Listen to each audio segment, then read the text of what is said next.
O nosso Hicks Bank será responsável por qualquer tragédia que acontecer em nossa economia no futuro. Henrique Unell, Nordea Bank. Henrique, o Banco Central sueco cortou as taxas de juros ainda mais para 0,5% negativo. Qual é a sua opinião sobre essa decisão? Em minha opinião, a política do Hicks Bank é uma completa loucura em grande escala, enquanto o Nordea avalia a decisão como uma loucura em menor escala. A decisão de cortar 15 pontos base foi mais acomodatícia do que o corte de 10 pontos base que esperávamos. Eles adiaram o primeiro aumento das taxas e também abriram a possibilidade de um sistema de 2 tiers, parecido com o que temos no Japão e na Suíça. Eu acredito que isso seja uma loucura, porque a nossa economia está crescendo a uma taxa de 3,5%, o emprego está forte, temos um alto nível de empréstimos das famílias, inflação nos preços de imóveis e a moeda está desvalorizada. Nesse sentido, o nosso Hicks Bank será responsável por qualquer tragédia que acontecer em nossa economia no futuro. Um recente relatório do HSBC avalia a correlação entre as taxas de juros negativas e a escalada dos preços de imóveis. E a Suécia é considerada um bom exemplo desse problema. Qual é a sua opinião?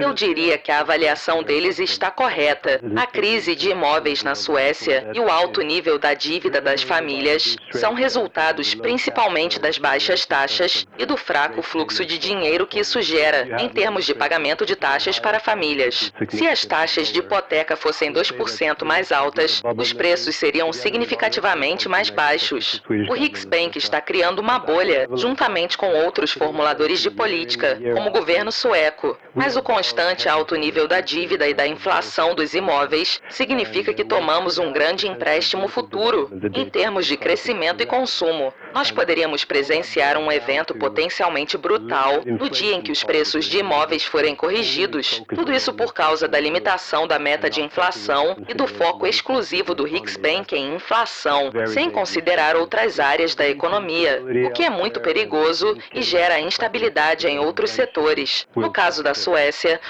a meta de inflação do Hicks Bank é de 2%, enquanto a taxa de inflação atual é de 0,1%. Se os economistas acreditam que as taxas de juros baixas podem aumentar a inflação, por que isso não está acontecendo na Suécia? eu diria que a maioria dos economistas sensatos tem dúvidas em relação à capacidade das taxas baixas de gerar inflação. Nós temos 8 anos de experiência até o momento de que isso não funciona, apesar de o Banco Central ainda estar apostando nessa jogada.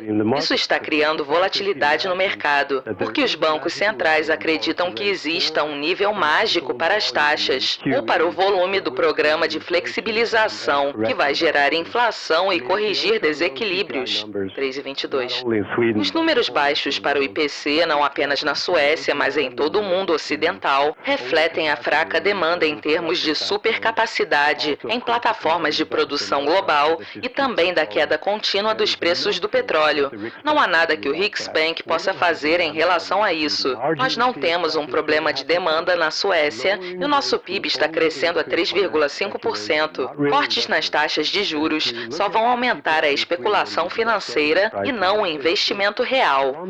O IPC na Suécia, sem incluir os preços de energia, é de 1,3%, que é a taxa média na maior parte do mundo ocidental. O Hicks Bank deve aceitar que estamos em uma nova era de baixa inflação e reconhecer os limites da política monetária. Se a Suécia e o Hicks Bank não conseguem gerar inflação, mesmo com a economia forte e a moeda desvalorizada, o Fed, o BCE e o Banco da Inglaterra nem deveriam tentar.